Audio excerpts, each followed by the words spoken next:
Hey everyone, how's it going? It's Russell Matthews here, and this is just a quick video to let you know that today, as of Monday, April 12th, the 14th CRB period is now open for you to apply to. Now, if you're somebody who's been applying for this benefit since the beginning of the program when it started back in October, I believe that you will have 5 more periods left after this in which you can apply. This is the first application that is actually part of the extension for the CRB, in which people who have been applying for the beginning are now applying on their extended period amounts that have now been applied to this CRB program. Now, if you've been applying since the beginning, the final application that you're going to have as of right now will be on June 21st, and that's when it'll be the last time that you can apply for the CRB. That is, unless the federal government decides to extend this program again, which, let's face it, there's precedent for now, especially if jobs numbers are down and the unemployment rate is rather high, then it's likely that they may extend this into the future. But as I like to do every time there's a new application for the CRB that's opening up, I like to do a brief overview of all the topics we've talked about right here on the channel,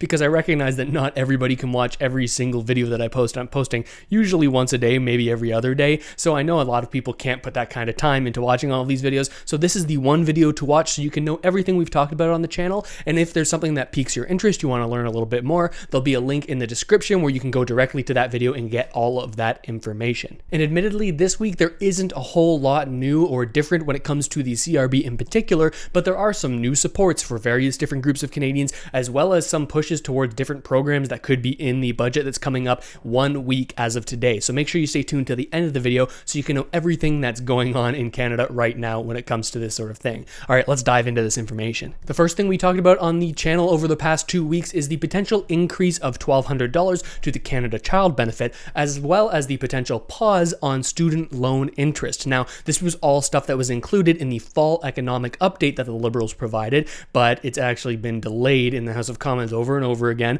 But now, finally, it's made some extra steps. It made it all the way through the committee phase of the House of Commons, and now it's currently in third reading. Now, we're hoping that they're going to talk about this in the House of Commons this week, because finally the House of Commons is back in session and they're sitting again, so there is the opportunity for them to do so. If you want to learn more, again, links in the description where you can check out these individual videos to get all of the details if it's something that could be applied to you. Then we talked about something else that I find super interesting, and that's the current situation in many real estate markets right here in Canada, and how we're seeing real estate prices absolutely shoot up during the pandemic, a time when otherwise you may have thought that real estate prices might have gone down. Now, in this video, we talk specifically about how a former Bank of Canada governor has admitted that the current Bank of Canada is making decisions that's kind of spurring this huge asset inflation that's going on, largely because they're printing $4 billion a week. Now, if you want to learn more about that, I do a deep dive analysis on it in this video, so make sure to check that out. Then on the channel, we talked about 2 different plans from 2 different political parties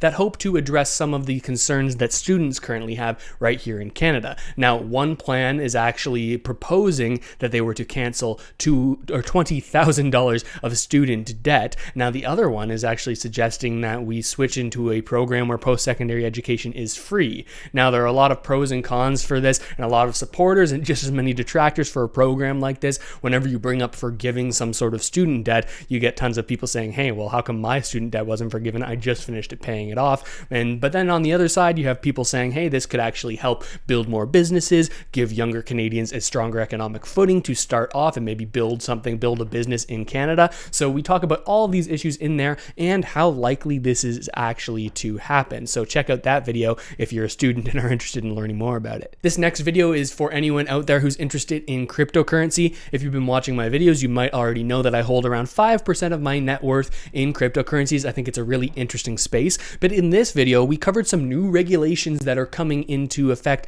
in Canada that might incentivize certain brokerages who are big players in the industry, such as Coinbase or Binance, to not serve Canadian users. Now, the reason this is because in order to now work in Canada as a cryptocurrency brokerage, you're going to have to go through some extra regulations and actually pay certain government agencies, or rather regulatory agencies, to operate in Canada and join their membership, pay those fees. So there are some suggestions that these big players could just say, hey, Canada's a small market, we're just not going to worry about them. And even if these big, more global players in the cryptocurrency brokerage space were to leave Canada, we still have some Canadian options, and we wouldn't be locked out of being able to invest in cryptocurrency, not by any means. But I always like to think in Canada, it's good to have a lot of competition, because ultimately that's good for the consumer. It'll lower fees, lower costs for the everyday consumer. But if we have less options, we're going to be paying more. You can just look at the telecoms industry in Canada.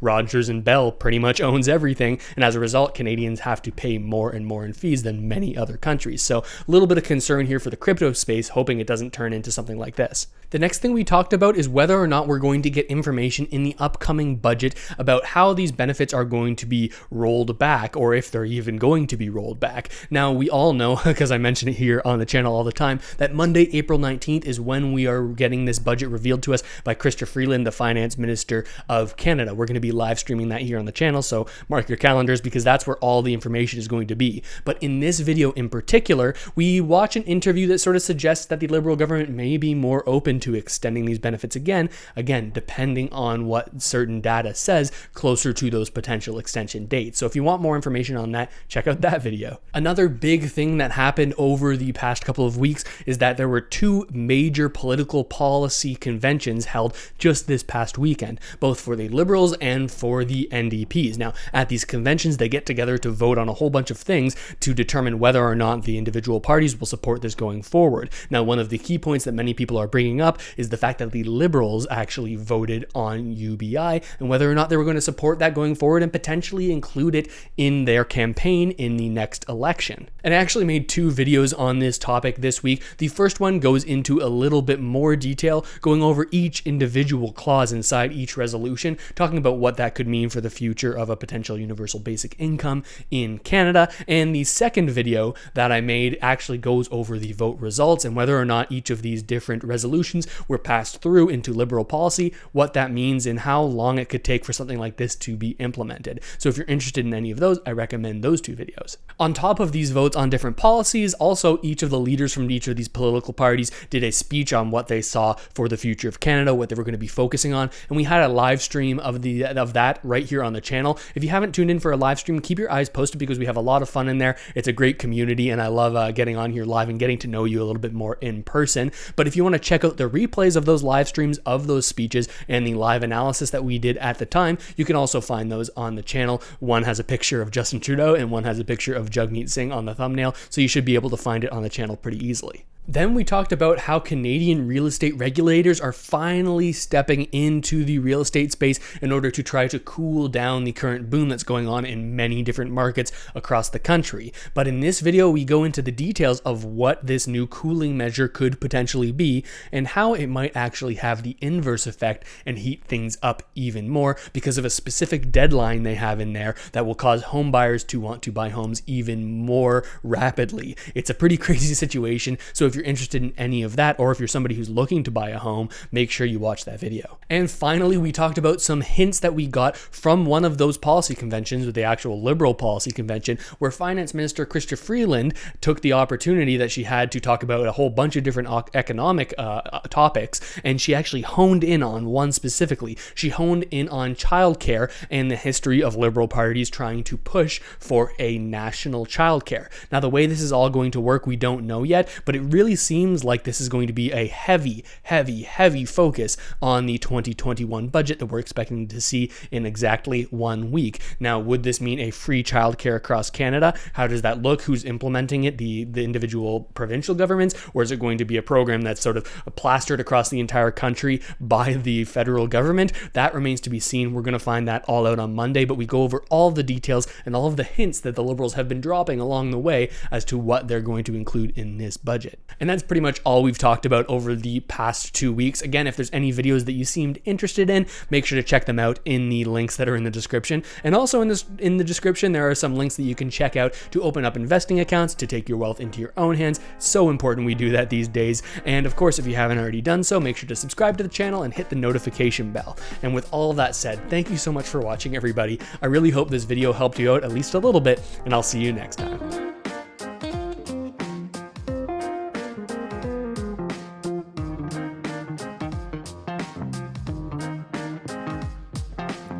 This channel is supported by viewers like you. Thanks, channel members.